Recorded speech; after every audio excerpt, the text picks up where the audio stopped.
If you've been struggling with where to start in order to change your life, there is a strategy I have not heard anyone talk about on how to do specific things in the next 7 days that will change your life. And at the end of this video, you will leave with my biggest strategy as well as a free resource that would help you do this. My little warning to you is that you may not recognize yourself if you follow this through. You may not recognize yourself in a positive way and you'll be very pleased with the result. I need you to get your pen and your paper. I have mine here and I'm going to be sharing with you lots of notes, and class is in session, so let's go. On day one, we're starting slow.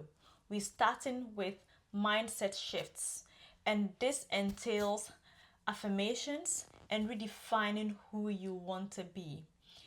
This is something that every single successful person or a lot of successful people talk about. Seeing yourself at the destination before you get to the destination. Now, what can you do practically to do this? I need you to get a pen and paper. Write down where you want to go and also visualize it in your mind. Create a visual image of it that you can see every single day. This might sound very cliche or it might sound like woo-woo, but it's not. I need you to every single day say something kind to yourself. So I need us to get our mindset straight.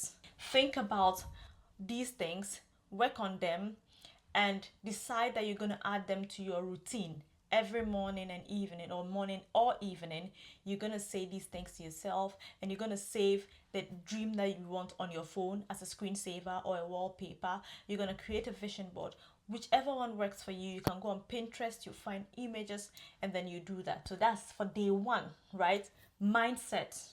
And remember, all of these things, you're not just doing it on one day and not do them on the other day. You're changing your life in 7-day cycles, which means that you have to keep doing them. On day two, I need you to work on loving the person you're becoming and challenging your limiting beliefs. There are certain things that we think about ourselves that are not true or can be changed. So the fact that when you were growing up, people told you were not intelligent doesn't mean it's your reality. The fact that someone told you would not succeed does not make that your reality. The fact that someone told you you're not beautiful does not make that your reality. Every person says things through the lens that they are wearing. It does not make it the ultimate truth. Focus on your own perception of yourself, and then we work on eliminating the limiting beliefs that you have. So grab a pen and paper. We're doing a little exercise here. I need you to write down all of the good things that you think about yourself. It might be, I am kind, I am generous, I make time for myself, I exercise daily, I read a lot of books, I am there for my friends and family. You don't need to limit yourself, just write them down, right? There's no particular number. After you've written that down, write down your limiting beliefs, things about yourself that you're not very proud of. It could be things about yourself that you want to change. Now that you have these two sets of things, I need you to, first of all, look at the first list of the things that you love about yourself and write down how you want to improve on that, right? Yeah, this is good. Yeah, I'll keep doing it. It could be I'll keep doing it. Or maybe if I work out maybe 3 times a week, I might work out 4 times a week. Then we go to the things that you're not very proud of. And that is the main thing right here. We're going to turn that around. Think about the actions you can do to turn that around. Be realistic on how you can deal with them. And this whole exercise is to help you work on loving yourself. So you can do this in the form of a table. These are the things I love of myself. This is how I can love myself more. These are the things that I think I'm not very proud of, and this is how I can change them.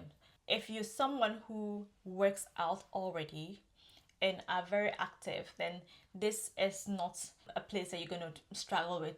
But if you're someone who doesn't work out, you don't go to the gym, you don't work out at home, you don't do any physical activity, this is for you. So on day 3, get into a fitness routine. As much as that is something that you need to do, you can't just move from not working out at all to working out for an hour every single day. That is not doable. So it can be done, really, but I want us to be very realistic. So you can decide to do 10 minutes exercises every morning and try to commit to them. Even if it's just a stretching exercise that you want to do, you can do that. But you have to do things, exercise, move your body. You can do arm circles, you can do squats, you can do certain stretches that are good for your body. Move your body intentionally. Some people often say that because of their job, they do not have time. You can spare 10 minutes to do an exercise. Some people also feel like because their job entails walking and all of that, then they don't need exercise. That couldn't be further from the truth. You need to move your body intentionally.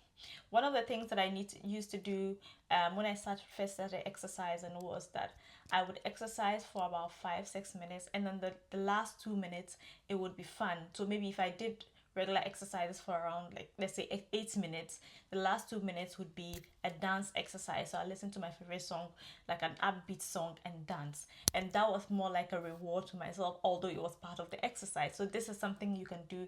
Just make it part of your routine. On day 4, we're talking about goal planning and execution. Think about where you want to go and be specific about those goals. I need you to be specific with timelines and actions. What long-term goals do you have? Your long-term goals could be in the next 5 years, and your short-term goals could be in the next year or 6 months. But whatever it is, I need you to write all of those goals down and break them down. Add timelines, add actions, what exactly you need to do. For example, goal 1 is to be able to find a new job. If that is a goal, write down when you want to achieve this by, and then action, right? So maybe in the first week, I'm going to do some research. In the second week, I'm going to reach out to recruiters, or I'm going to network with people. In the third week, I'm going to send out ABC applications. In the fourth week, I will interview. So you have to be very specific and write them down with timelines. If possible, you put together a calendar. Just make your goal specific and do that and take action. This is your assignment for the 4th day in order to move you forward. On day 5, we're taking control of our relationships. You're conducting a relationship audit. Who are the people in your immediate circle? What kind of energy do they bring to you? Are those relationships mutual and mutually beneficial? Are those relationships that add to you as a person? Do you learn from these people? Do you feel like you belong when you're with them? Do you feel supported? And do you support them? Just look at the relationships that you have and audit those relationships. And think about the people you need to reconnect with that you haven't been in touch with in a while, that are people that you want to stay in touch with. So basically, this is going to be a relationship audit. You're going to cut out certain people and you're going to reconnect with certain people. It does not matter how small your circle is, as long as it is quality. And not everyone can go on that journey with you. So now you're going to take your phone book and delete some numbers. You're going to send some new text messages, reconnecting with some people. And you're not going to say, I'm trying to do this relationship audit. No, you're just sending them a message, checking up on them and reconnecting genuinely with them. And for people that you need to set boundaries with, them. You could delete their number, completely cut them off. For people you cannot cut off, maybe you're related or you work together or something of that sort, you set clear boundaries to yourself. You don't necessarily need to communicate those boundaries to them, but within yourself, you know that there are limits. You're probably not going to speak to this person as much as you used to. You're not going to hang out with them as much as you used to. Set boundaries for yourself. How far do people have to go for you to break that connection with them? How often or how many times do they need to disrespect you? How many times? Just look at these things and think about the boundaries that you have for yourself. Maybe you can say, look, you have just one opportunity to disrespect me. If you disrespect me the first time, I'm cutting you off. You're not telling the person, but you have that at the back of your mind. So you need to set boundaries for yourself to protect yourself and also for your sanity as you go through this journey of improving your life. Getting closer to day 7. Day 6 now, clear your clutter, right? And that is working on your self-image, working on your self-care, working on yourself generally. What would that entail? That would entail you decluttering your closet. Those clothes that you have that you do not wear need to go. You can sell them, you can donate them, but they need to go. What kind of image do you want to create for yourself? What kind of man or woman do you want to become? You can look at people who have a brand similar to what you want to do, or who have an image similar to what you aspire for, and use that as inspiration for your next shopping. Maybe someone wears some kind of clothes that you find admirable. If it's good for your body type, or if they look like you, it might be good. So basically, get rid of stuff that you do not wear. Work on yourself, work on your physical image, because no matter what you do, that is important if you go out in the world. But also, most importantly, it influences how you think about yourself. The next thing is your room or your space is cluttered. You need to declutter. Sometimes, even if it isn't cluttered, you just need a different perspective. You need to maybe move your bed somewhere else. You need to move something somewhere else and just make it look different and nice. So declutter in that sense. And on the final day, which is day 7, you need to create a plan of action in order to integrate these things into your everyday routine or into your weekly routines. This is meant to help you actually do things. So for example, you know how we plan those goals and then you wrote down what you want to do and give timelines. This is when you have to actually know or plan how you're going to do that. If you also need an accountability partner, you can reach out to a friend or someone you trust to be your accountability partner and keep you accountable. Your plan of action is basically how you're going to make sure that this stays within your routine and in your life. You can add it to your calendar. You can put all of these things in your schedule in a way that you can practice them. Now, this does not end here on day 7. It's something that you can do in 7-day cycles in order to change your routine and change your life.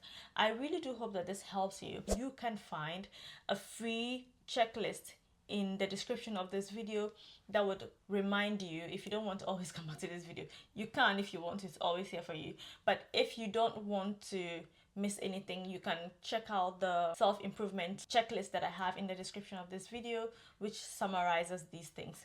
If you want to do the actual challenge and join the actual challenge and get the workbook, you can get that also. The link is in the description of this video.